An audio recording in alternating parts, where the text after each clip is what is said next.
To conduct a hypothesis test, we need to know two things, alpha and DF, or the degrees of freedom. We'll go ahead and use alpha of 0.05 for our test, which by far is the most commonly used level of alpha in statistics. DF stands for degrees of freedom.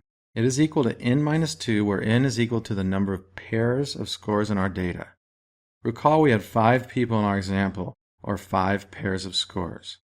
Therefore, the DF is equal to 5 minus 2, or 3.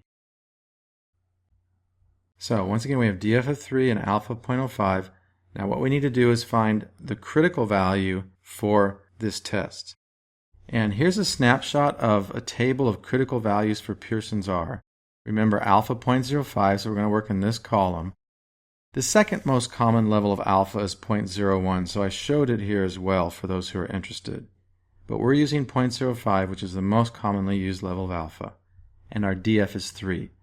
So we want to find the row DF here of 3, where it intersects or meets with alpha 0.05.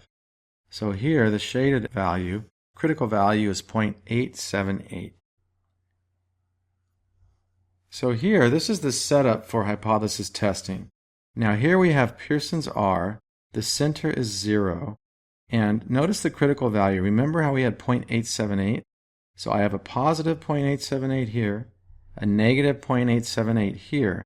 These are my critical values. You can think of them as lines in the sand. Now if I cross the critical value, if my calculated correlation is beyond this line in the sand towards the more extreme value here, or beyond this line in the sand towards the more extreme value here, then I will reject the null hypothesis. Okay, either of these two values, if I get it over to the right in the tail or to the left in the tail. So if it's bigger than 0.878, I reject. If it's smaller, or negative value here, so if it's to the tail here, then I reject as well. But if it's anywhere inside here, then I would fail to reject the null, or some people refer to it as accept the null. Now our value, as you recall, was negative 0.9. So it was right about over here, somewhere in this area. Notice it's beyond that line in the sand, right? If we have, for example, negative 0.88, negative 0.89, negative 0.9, we're in the tail here. So because our value was in the tail, it was beyond the critical value, we're going to go ahead and reject the null hypothesis. And when we do that, we conclude that the test is statistically significant. Therefore, we reject the null hypothesis, and recall we stated this at the beginning of the presentation, where the null said rho xy equals 0. So we are rejecting that. And if we're rejecting that, then that means we're saying that rho xy does not equal 0. And because of that, we conclude that our correlation is significantly different from 0, because we rejected this statement when our value fell in the tail beyond the critical value, or that line in the sand. And we can go ahead and write the results as follows. There was a significant negative relationship between x and y. And then here we have R of 3, and this is the degrees of freedom, equals 0.90, that's the value we calculated by hand, and then P is less than 0.05. And in these results, as I said, 3 is for the degrees of freedom.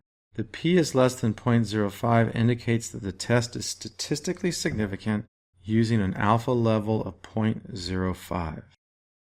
Now, if the result was not significant, say that we had a correlation of negative 0.80, and recall the critical value was negative 0.878.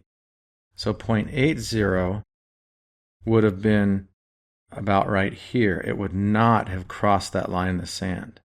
If that was the case, then we would have said P is greater than 0.05. And we would have said there was not a significant negative relationship between x and y. But because it was significant, we do go ahead and write it as was shown here, and we write P is less than 0.05.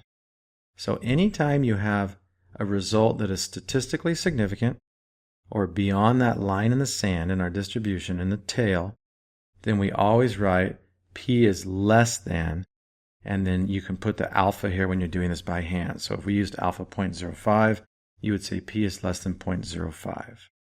Okay, that's it. Thanks for watching.